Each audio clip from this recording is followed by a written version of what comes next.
Welcome back, Berserkers. In this video, we've got my buddy Ken, who's going to come and take a ride in the Tesla Model 3. This guy is a gearhead. He works on jets for a living. The fact is, I really want to know his opinion on EVs and the Tesla Model 3 in particular. Mount up, Berserkers. We're going to battle. All right, Berserkers, we're here with my buddy Ken. So now you have driven Teslas before. Correct. Talk to me about which ones you've driven. So I've driven this car. I also drove the X, I think is the SUV gull wing thing. That's pretty cool. Yep, that's the X. Yeah. That's the only two that I've driven, and that's it. So this one is a dual motor Model 3. Now you've not driven this specific one. No, you've driven a Model 3. Yes. And that one was a dual motor? Yes. So it's probably going to be about the same as this one. What were your thoughts on that one? Yeah, I'm a gearhead. I'm used to feeling the noise, the sound, the manual. When you put it into gear, you can feel the tranny go in. None of that exists with this car. So I was disappointed until I got used to it. Okay, when you get used to it, it's a different kind of fun. It's a different kind of feeling. The instant torque from an electric motor is addicting. Yeah. It is so addicting. I actually, I was out for Japanese the other day and I was talking to another Tesla owner and we were talking about mods and stuff, and he showed me where on his phone where he can download different mods and tunes for his car from his phone. Super interested in how that's gonna work. So this one, actually, you can download an acceleration boost. So right now, 0 to 60 on this one is 4.2 seconds. Okay. From my phone, like you're saying, right now, if I want to pay the money, I can download additional horsepower and cut a half second off. Which, I mean, 3.7, like you're kind of you're nudging supercar territory at that point. So you want to ride it? Let's go. Let's do it. All right, hit the horn right now. You really got to want it. Got to earn it. This is why I shouldn't have a Tesla. Yeah. And there is a way, I don't know what it is, but I've seen people that are able to download new sounds here. There was a trend going on. Is that Ludacris song where it's move, get out the way? Get out the way. Yes. So, people would honk and it would just say, move, get out the way, get out the way. That'd be me. It's so weird. It's so quiet. Right? It's just different. Actually, when you pulled in, Raven said, I forgot how loud cars were. Yeah. I mean, this thing is silent. All the doggone time, it's absolutely silent. And it's a totally different feeling of driving. Somebody that I had drive one, or actually no, it was a guy that let me drive his Model X. He said it's because it's just straight linear acceleration. Yes. I did get to ride in a Plaid. And oh yeah? That was, oh my God. When they did the whole launch thing of it, by a couple seconds into the pool, after he launched it, you can feel the dizziness in your head. Yeah. from the blood moving. Yeah. And I was like, I gotta have one. I did a launch in a Plaid one time, and kind of what you're talking about is like my vision went blurry. I drove a 2018 Model 3 just like this one before I bought this, but I had already ordered this one. I'd ordered it, paid for it. I was just waiting to receive it. And then somebody let me drive a 2018, and the 2018, the build quality wasn't there yet. They had just started building the Model 3s. It was rattling and squeaking. It's like an old Studebaker, just rattling like crazy. And it kind of made me feel like, ugh. But when I took delivery of this one, this is a 2022, I was like, dang, they figured it out.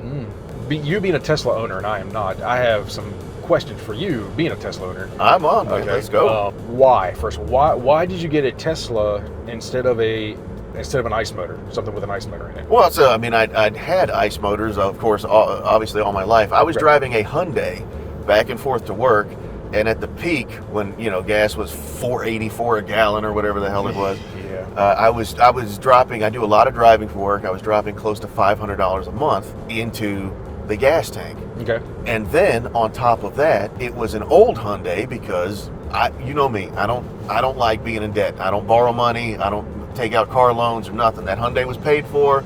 I'm not borrowing money on nothing. But stuff kept going wrong on it. It's like every time I turn around, I'm dropping $800 into a repair. There's no maintenance on this thing. I refill the washer fluid, rotate the tires. That's it. Now driving an ICE vehicle irritates me. It does. My boss has a Porsche, and I've driven that from time to time. That one's got enough pep, enough get up and go that I'm not quite as annoyed.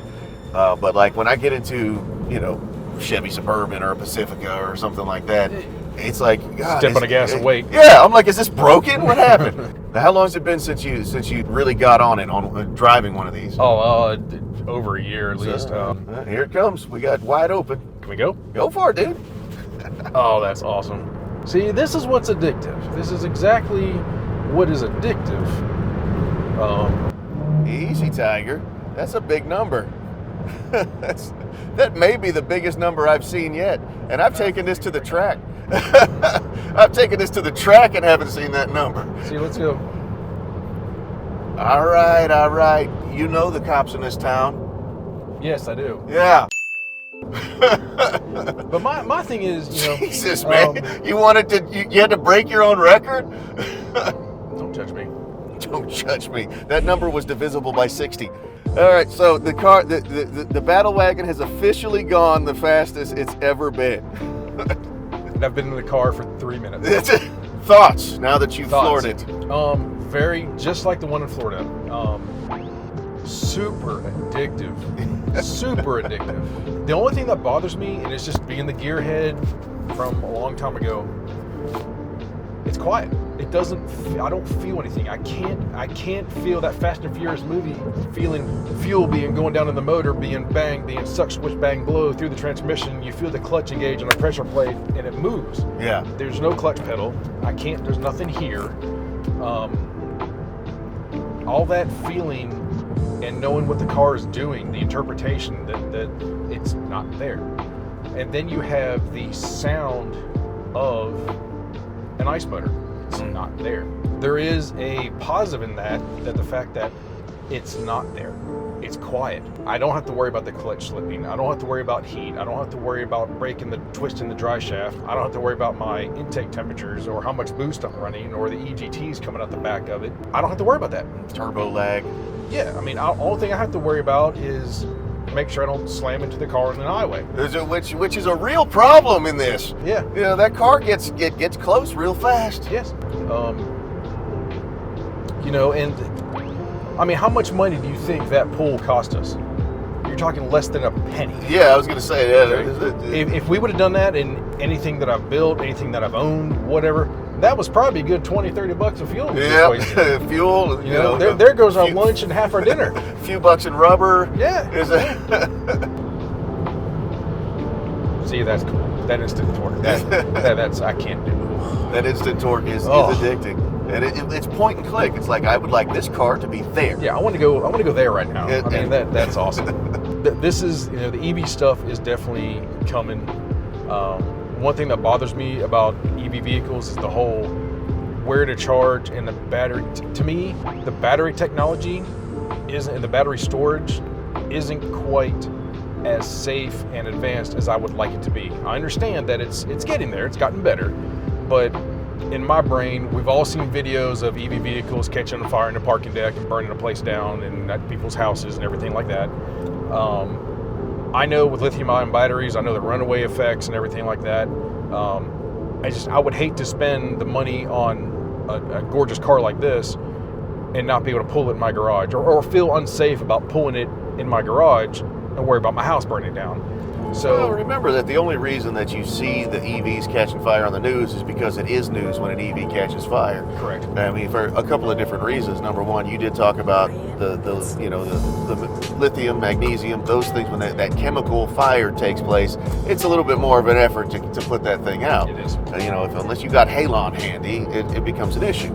But the other reason that it's noteworthy is because it happens so rarely compared to other vehicles. I forgot what the number is, but I think it's something along the order of you're 1,800 times more likely to have an ICE car catch fire. But when an ICE car catches fire, it's not news. You know what I mean? When a dog bites a person, that's not news. But if a dude grabs a dog and starts biting the shit out of him, that's news. So because it's rare for these to catch fire.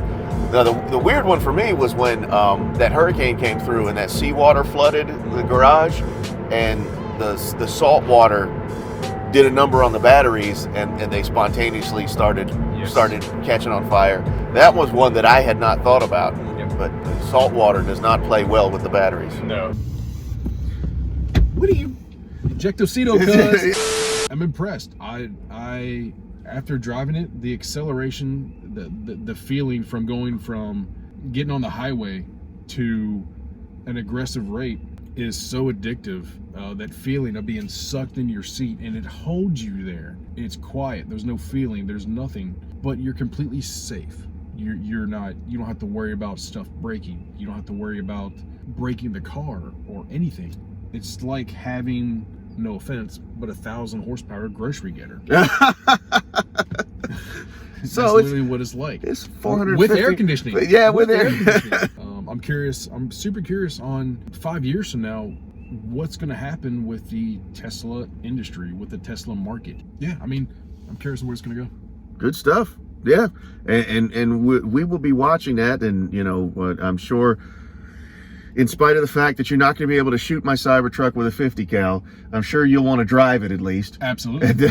And I did get full self-driving on that one, so we can test that too. Absolutely. So I'm down. good stuff, man. Am. I appreciate it, brother. Yeah, man. And anytime. do not forget about your Ekster wallet. I'll show it here to the camera. See it. Look at that. Yeah, Look at that. yeah. So it's got the switchblade action here, where you push it and your cards pop out there. Yep. I can't wait to go to a 2-star restaurant and be like, you know what? I got this. I got this. So if you want your own Ekster wallet, you can go to ekster.com, use the coupon code BATTLE, BATTLE, to get 25% off. No matter what, I would really appreciate it if you hit that like button and subscribe to the channel for more of these test rides. We get good reactions and philosophical conversation with guys like my buddy Kenny.